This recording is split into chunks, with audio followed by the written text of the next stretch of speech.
অবাক একটি ইবাদত তওয়াফ।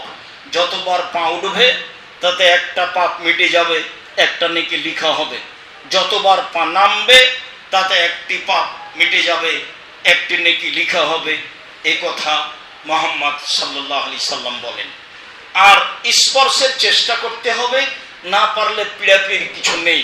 রুকনে ইয়ামানি থেকে রুকনে আসওয়াদ পর্যন্ত নির্ধারিত দোয়া রয়েছে, রব্বানা আতিনা ফিদ দুনিয়া হাসানাতাও ফিল আখিরাতি হাসানাতাও ওয়া কিনা আযাবান নার।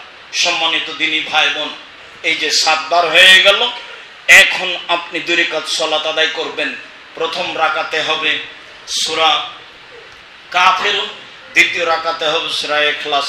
আপাতত তওয়াফ শেষ হলো।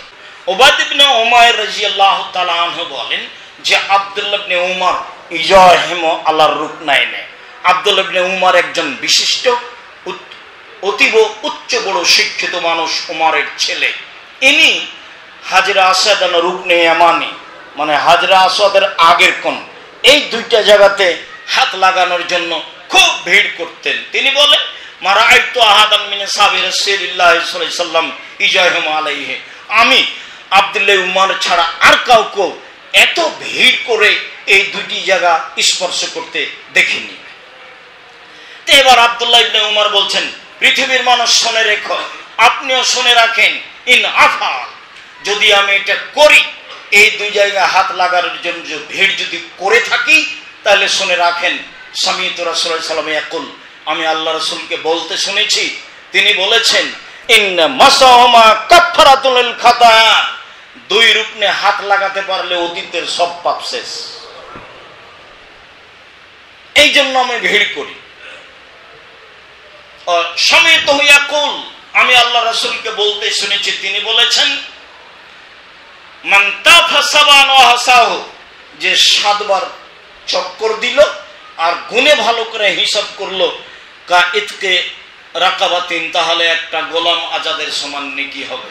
তিনি বললেন, আমি রাসূল সাল্লাল্লাহু আলাইহি ওয়াসাল্লামকে বলতে শুনেছি, তিনি বলেছেন লা ইয়াদু কাদামান ওয়া লা ইয়ারফা উখরা ইল্লা হাত্তাল্লাহু আনহু বিহা শায়াতান ওয়া কাতাবাল্লাহু লাহু বিহা হাসানাতান। তওয়াফ করতে লেগে যতবার পা উঠাবে নামাবে, যতবার উঠাবে নামাবে, উঠালে 1 পাপ মুছে যাবে, 1 নেকি লিখা হবে। নামালে 1 পাপ মুছে যাবে, 1 নেকি লিখা হবে।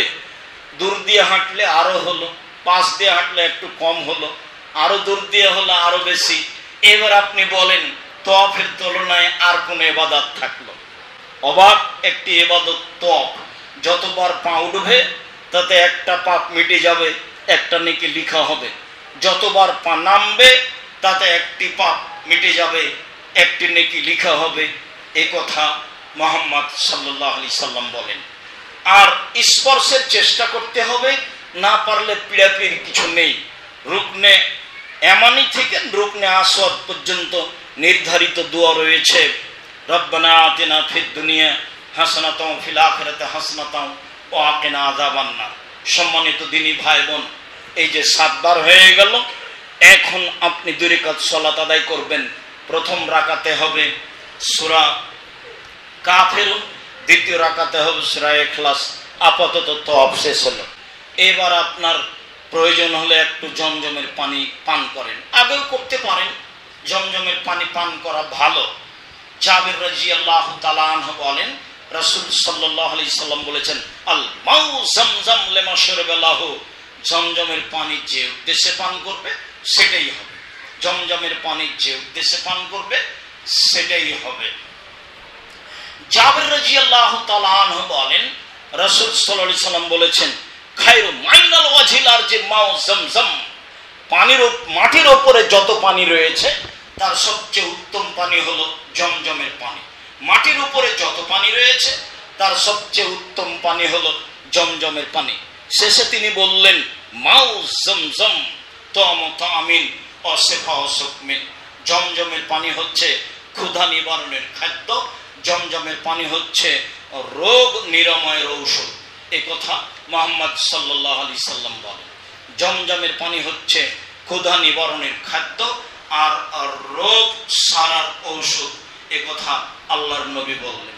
আল্লাহ নবী যা একে আবু জার গেফারি রাদিয়াল্লাহু তাআলা আনহুকে বললেন, আবু জার, তুমি মক্কায় কতদিন থেকে আছো? 30 দিন থেকে আছি। আবু জার, তোমাকে কে খেতে দেয়? তো আবু জার বললেন, মা কানা লি তা'মুন ইল্লা মা যামযাম, আমার কাছে জমজমের পানি ছাড়া কোনো খাদ্য ছিল না। এই 30 দিন যাবত একটানা আমি জমজমের পানি পান করেছি। তাতে কি হয়েছে জানেন? ফাসামেন, তো আমি মোটা হয়ে গেছি। অতাকাসসারা তোকানো বাতনি, আমার পেটে চরক ধরে গেছে, পেট মোটা হয়ে গেছে, আমি নিজে মোটা হয়ে গেছি। ওয়ালা আজিদু আলা কাবিদি কিফাতা জুইন আও সিফাতা জুইন, আমার এই 30 দিন আমি শরীরের কোনো দুর্বলতা বুঝিনি। জমজমের পানি ছাড়া তিনি অন্য কিছু খাননি। আয়েশা রাদিয়াল্লাহু তাআলা আনহা জমজমের পানি ব্যাগে বেঁধে নিতেন, জমজমের পানি মশকে নিতেন। তিনি বলেছেন, মুহাম্মদ সাল্লাল্লাহু আলাইহি সাল্লাম নিজেও জমজমের পানি নিয়ে যেতেন। এরপরে ইসুব্বাল আল মারদা ওয়া ইসতিহিম, জমজমের পানি তিনি অসুস্থ ব্যক্তিকে খাওয়াতেন এবং তার মাথার উপরে ঢেলে দিতেন। মুআবিয়া রাদিয়াল্লাহু তাআলা আনহু জমজমের পানি পান করার পরে মাথা এবং মুখের উপরে ঢেলে দিলেন। জমজমের পানি এই উদ্দেশ্যে সাহাবীগণ ব্যবহার করতেন বলে একাধিক হাদিসে উল্লেখ হয়েছে। ইবনে আব্বাস বলেন, আমি আল্লাহর রাসূলের কাছে গেলাম এক বালতি জমজমের পানি নিয়ে। ফাশরিবা মা যামযাম ওয়া কায়েম, তিনি জমজমের পানি পান করলেন, তখন তিনি দাঁড়িয়েছিলেন। দাঁড়িয়ে জমজমের পানি পান করলেন। জমজমের পানি পান করার জন্য যে দোয়া রয়েছে সে দোয়া ঠিক নয়। বিসমিল্লাহ বলেই জমজমের পানি পান করতে হবে। এরপরে হলো সাই। আল্লাহ সাই করার আদেশ করেছেন। আল্লাহর নবী বলেছেন, ঈসাও তোমরা সাই করো। ইন্নাল্লাহা কাতাবা আলাইকুমুস সায়া, সাই তোমাদের উপরে ফরজ করা হয়েছে। তার মানে সাফা মারওয়ার সাই, 2 রাকাত সালাত হয়ে গেছে, জমজমের পানি পান করা হয়েছে। এবার যেতে হবে সাই করতে। যেদিকে সাফা পাহাড় আছে সেদিকে উঠতে হবে। যখন তপ শেষ হচ্ছে ওই সোজায় আছে সাফা পাহাড়, অনেক চিহ্ন দেওয়া আছে। সম্ভবপর প্রথম স্তরে গেলে পাহাড়ের কিছু চিহ্ন দেখা যাবে। এবার যখন কাছাকাছি চলে গেলেন তখন কেবলার দিকে মুখ করে তাকবীর পড়তে থাকবেন, আল্লাহু আকবার, লা ইলাহা ইল্লাল্লাহ, সুবহানাল্লাহ, এইভাবে আপনি বলতে থাকবেন। এরপরে আপনি বলবেন, লা ইলাহা ইল্লাল্লাহু ওয়াহদাহু লা শারীকা লাহু লাহুল মুলকু ওয়া লাহুল হামদু ওয়া হুয়া আলা কুল্লি শাইইন কাদির, আনজাজা ওয়াদাহু ওয়া নাসারা আবদাহু হাজামাল আহজাবা ওয়াহদাহু। এই দোয়া পড়ে কেবলার দিকে মুখ করে হাত তুলে দোয়া আরম্ভ করবেন। পরিস্থিতি খুব জটিল, আসলে টেন্ডার নেওয়া আছে তো মানুষ হইচই রাজি নয়। দোয়া আপনার হোক আর না হোক, লম্বা সময় ধরে এখানে হাত তুলে দোয়া করতে হবে কাবা ঘরের দিকে মুখ করে। কিন্তু আপনাকে তো দাঁড়ানোর মতো পরিস্থিতি দিচ্ছে না। যাক, যেভাবে আপনার পক্ষে সহজ হয়।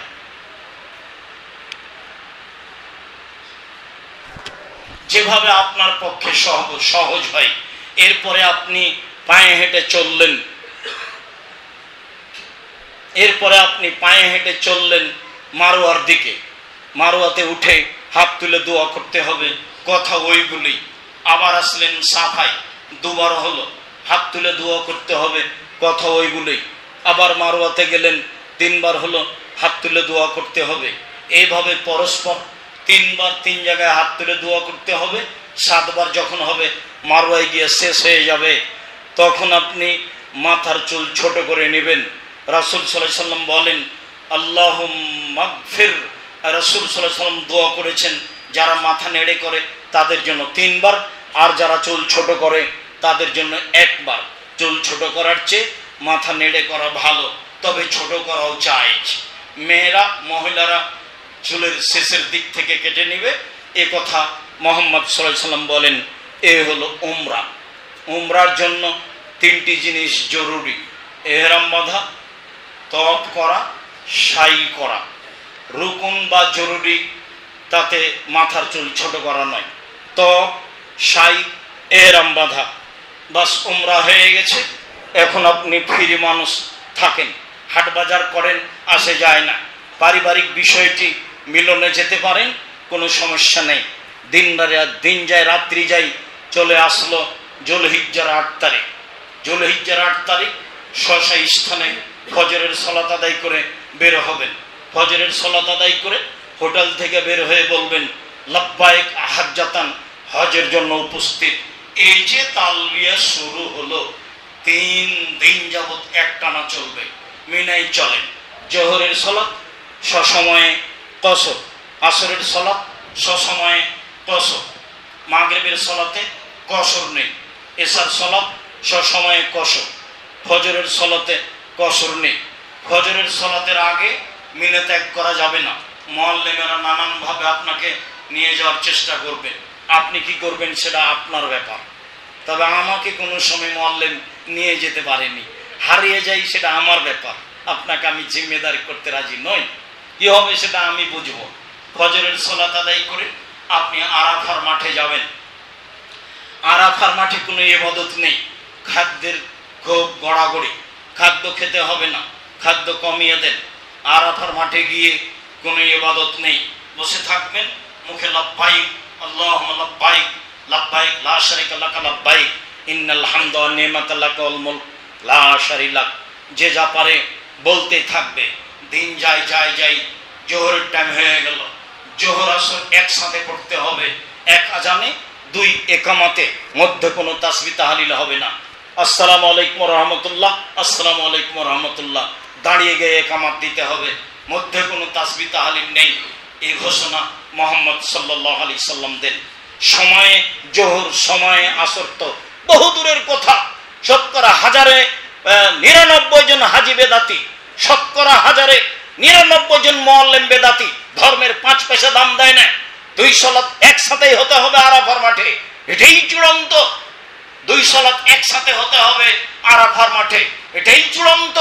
2 সালাত একসাথে হতে হবে কসর, এটাই চূড়ান্ত। এর বিকল্প কোনো পথই নেই, বিকল্প পথই বেদাত। এরপরে জোহরের সালাত আসরের সালাত হয়ে গেছে।